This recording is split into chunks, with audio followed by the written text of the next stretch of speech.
ఇక్కడ కూడి ఉన్న మీ అందరికీ వందనములు. అదేవిధంగా శుక్రవార శుభాకాంక్షలు. ఈరోజు మనం చెప్పుకోబోయేటటువంటి అంశము దేవుడు శిలువ మీద కలిగిన రెండవ మాట, నేడు నీవు నాతో కూడా పరదేశంలో ఉండువు. దీన్ని ధ్యానించుకోబోయే ముందు ప్రార్థన చేసుకున్నాం. ప్రేమ నమ్మకమైన మాకు పరలోక తండ్రి, పరిశుద్ధ మహోన్నతుల నీ మరణకు వందనాలు స్తోత్రాలు స్తుతులు చెల్లించుకుంటున్నాను తండ్రి. దేవ ఈరోజు తండ్రి ఈ వాక్యం తండ్రి అయినా మేము ధ్యానించుకున్నట్టునైనా ఈ శిలువలో పలికినటువంటి రెండవ మాట ధ్యానంలోనైనా మేము ఉండగానైనా నీవు మమ్మల్ని జ్ఞాపకం చేసుకున్నాను తండ్రి. నీవు దాని ద్వారా తండ్రి మాతో ఏమి పలికి ఉన్నావో తండ్రినైనా మా అందరికీ తెలియజేసే తండ్రినైనా నీవు జీవితంలో తండ్రినైనా నేను పోలి జీవించుకున్నటువంటి హృదయాలనైనా మాకు అందరికీ దయచేయమని ప్రార్థిస్తున్నాను తండ్రి. ఇక్కడ ఉన్నటువంటి ప్రతి ఒక్క హృదయాలనైనా మీ ఆధీనంలో ఉంచుకోనండి.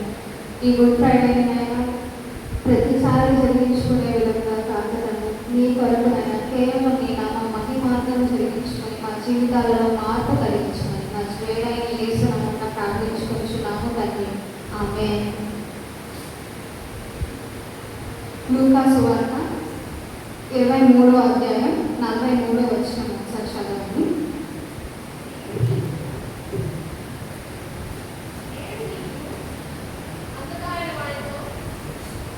అందుకు ఆయన వారితో, నేడు నీవు నాతో కూడా పరదేశంలో ఉండువని నిశ్చయముగా నీతో చెప్పుచున్నాను. దేవుడు ఈ మాటను శిలువ మీద రెండవ మాటగా మనము చూస్తున్నాము. అయితే ఈ మాట దేవుడు ఏ సందర్భంలో పలికాడో మొదటిగా మనం గమనిద్దాము. ఇది 42వ వచనం చదువుతుంది.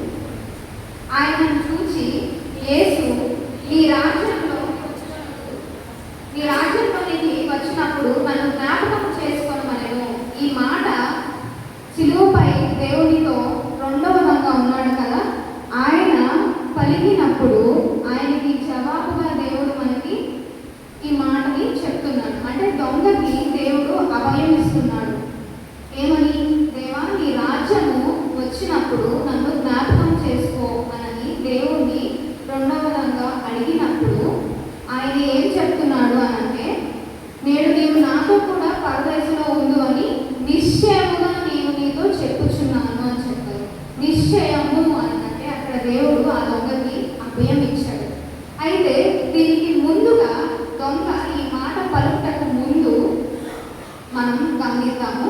లూకా సువార్త 20, మత్తయి సువార్త 27వ అధ్యాయం 43, 44 వచనాలు చూడండి. వాడు దేవుని యందు విశ్వాసం ఉంచెను. నేను దేవుని కుమారుడని చెప్పాను కనుక ఆయన ఇష్టుడైతే ఆయన ఇప్పుడు వారిని తప్పించునని చెప్పిరి. అయితే ఆయనతో కూడా శిలువ వేయబడిన బందిపోటు దొంగలను అలాగే ఆయనను నిందించిరి. అయితే ఈ వాక్యంలో మనం గమనించినట్లయితే ఎలాగైతే దేవుడు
తప్పు చేయకుండా ఆయనని దూషించాలి అని అంటే మనం ఎవరైనా మామూలుగా తిట్టేటప్పుడు వారు చేసిన తప్పుని ఎత్తి చూపిస్తూ మనం తిడుతుంటాం.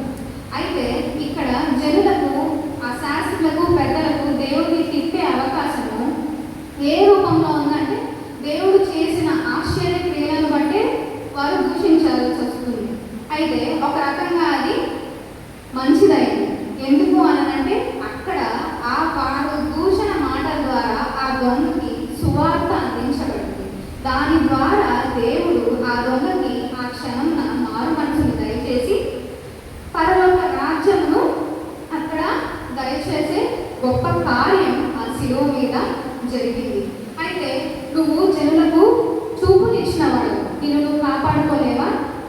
అయితే నీవు నడకనిచ్చినవాడు, చనిపోయిన వారిని బ్రతికించినటువంటి దేవుడు, ఇప్పుడు నువ్వు కాపాడుకోలేవా? ఆ శిలువపై నుంచి దిగిరా అని చెప్పి దేవుడిని వీరందరూ దూషిస్తున్న సమయంలో ఆ దొంగ ఆలోచనలో పడ్డాడు, ఆలోచించాడు. వారు చెప్పేదంతా నిజమే కదా, అవును వారు దేవుని దూషిస్తున్నారు, కానీ ఎలా దూషిస్తున్నారు? నువ్వు వారికి కళ్ళను కలుగజేశావు, బాగు చేశావు, దయ్యాన్ని వదలగొట్టావు, స్వస్థతలను ఇచ్చావు, చనిపోయిన వారిని బ్రతికించావు, అంటే ఈయన నిజమైన దేవుని కుమారుడు అని చెప్పి ఆ దొంగ తన మనసులో ఆ చుట్టూ ఉండే పరిస్థితులను గమనించడం స్టార్ట్ చేశాడు. అలా గమనించిన తర్వాత ఏం జరిగింది అంటే లూకాసు వార్త 23వ అధ్యాయం 39 నుంచి చదువుతున్నాం. వేలాడ పడిన ఆ నేరస్తులలో ఒకడు ఆయన దూషించుచు, నీవు క్రీస్తువు కదా, నీవు రక్షించుకొను, మమ్మను కూడా రక్షించమని చెప్పాను. అయితే ఈ సందర్భం చూద్దాము.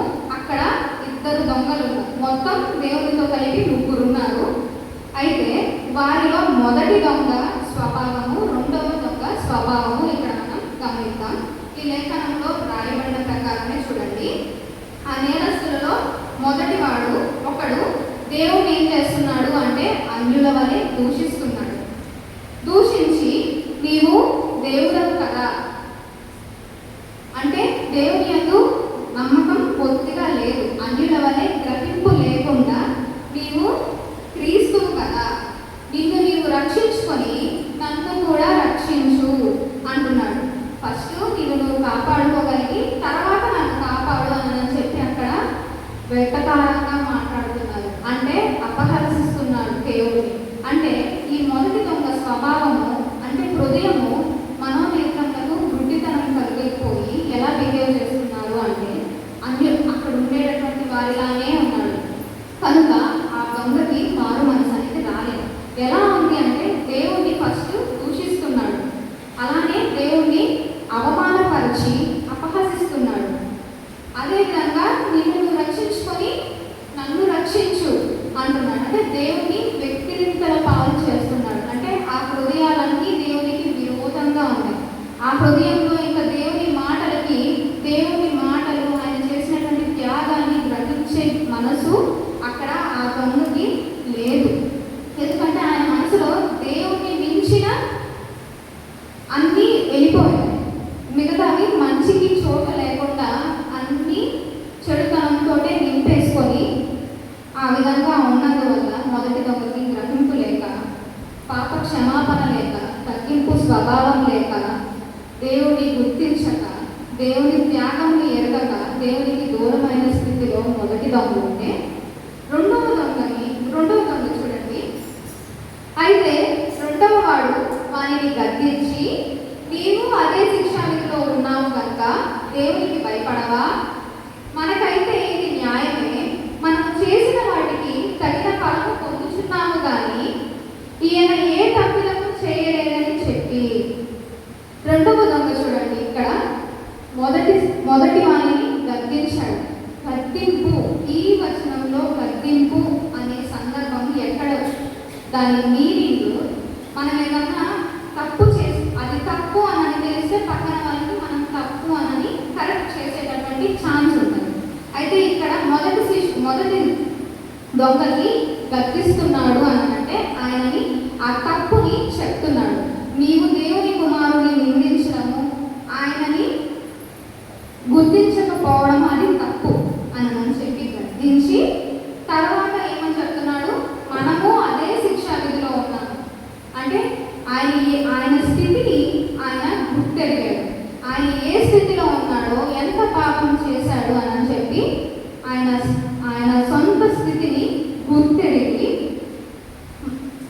పశ్చాత్తాపడుతున్నాడు. నెక్స్ట్ మనకైతే ఇది న్యాయం, కానీ ఆయన ఏ తప్పిదము చేయలేదు అని చెప్పి చెప్తున్నాడు. మనం పాపం చేశాం కాబట్టి మనకి ఈ సిలువ వేయడం కరెక్టే, కానీ ఆయన ఏ తప్పిదము చేయలేదు కాబట్టి ఆయనకి ఈ శిక్ష వేయడము కరెక్ట్ కాదు అని చెప్పి అక్కడ ఆ రెండవ దొంగ గుర్తించాడు. అంటే మొదటిగా ఆయన ఏం చేశాడు, రెండవ దొంగ తప్పుని తప్పు అని చెప్పి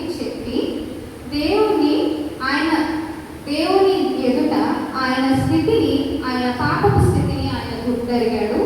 అదేవిధంగా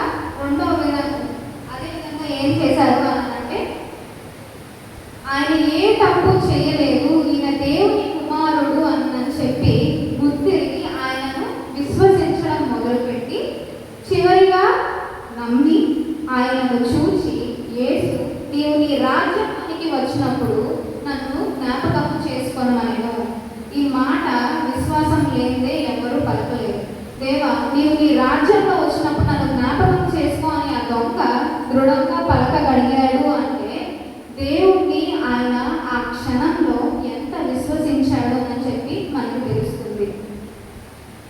ఆ విశ్వసించిన వెంటనే దేవుడు హృదయంలోకి ఎదిగినటువంటి దేవుడు కనుక ఆ దొంగకి ఏమని అభయం ఇచ్చాడు అని అంటే, నేడు నీవు నాతో కూడా పరదేశంలో ఉండు అని నిశ్చయముగా నీకు చెప్పుచున్నాను అని చెప్పి ఆ దొంగకి అభయం ఇచ్చాడు. నేటి దినాలలో మనం కూడా ఏం చేస్తున్నాము అంటే, మొదటి దొంగలానే బిహేవియర్, అదే స్వభావం కలిగి అదే విధంగా జీవిస్తున్నాం. దేవుడు మనకి నీ పాపాలను బట్టి నీకు క్షమించేశాను, నీకు రక్షణ ఇచ్చాను, నీ కోసం రక్తం కార్చాను అని దేవుడు మనకి తెలియజేస్తుంటే మనము ఇంకా సమయం ఉంది, దేవుడు అది ఉచితంగా వచ్చిన రక్షణని మనము నిర్లక్ష్యం చేసి ఇంకా సమయం ఉంది, ఇంకా లేట్గా తీసుకున్నాము, ఇంకా నా జీవితం ఉంది, ఇంకా నేను ఎంజాయ్ చేయాలి.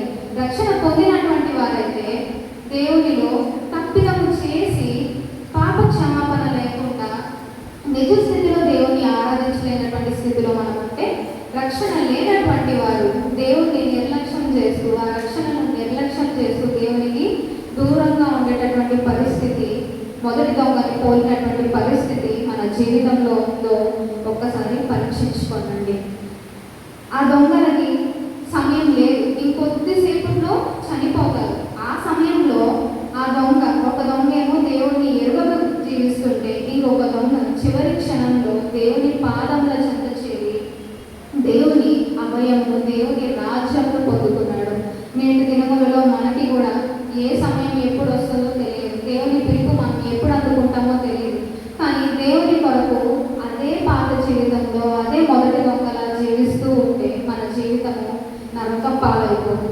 కాబట్టి దేవుని నిజస్థితిని గ్రహించి, దేవుని తగ్గింపు, మారు మనసు, దేవుని గొప్పతనం తెలుసుకొని ఆ త్యాగాన్ని గుర్తించి మన హృదయంలో దేవుని పాదాల చెంత వేసి పశ్చాత్తాపడితే దేవుడు నేడు కూడా ఇప్పుడే మనకి పాప క్షమాపణ దయచేసి ఆయన రాజ్యంలో మనకి ప్రవేశాన్ని, అట్టి ధన్యతని మనకి ఇస్తున్నాడు. ఏ సమస్య ఉన్నా, ఏ సందర్భమైనా, ఏ సిచ్యువేషన్ అయినా, ఎంత పాపివైనా సరే దేవుడు క్షమించడానికి, అది దేవుడు సిలువలో కొంచెం సేపట్లో మరణిస్తాడనే క్షణంలో కూడా ఆ దొంగని రక్షించాడు. అంటే దేవుడు ఒక ఆత్మను తనతో పాటు రక్షించి పరదేశపు తీసుకువెళ్ళాడు. దీన్ని బట్టి దొంగ నుంచి మనం ఏం నేర్చుకోవాలి అంటే, దేవుడిని ఏ స్థితిలో ఉన్నా సమయం పోనీయక మనకున్న సమయంలోనే దేవుడిని మనం ఎరిగి ఆయన పాదాలని పట్టుకోగలిగి దేవుడితో జీవించి ఆయన రాజ్యంలో అడుగు పెట్టాలి మొదటిగా. రెండవది, దేవుడు ఈ మాట ద్వారా మనకేం తెలియజేస్తున్నాడు అంటే, దేవుడు ఎల్లవేళలా మనల్ని క్షమించడానికి, ఆయన ఏ పరిస్థితిలో ఉన్నా ఆయన మనల్ని క్షమించడానికి, మనకి సహాయం చేయడానికి, మన పట్ల కార్యాలు చేయడానికి సమర్థుడు అని తెలియజేయబడుతుంది.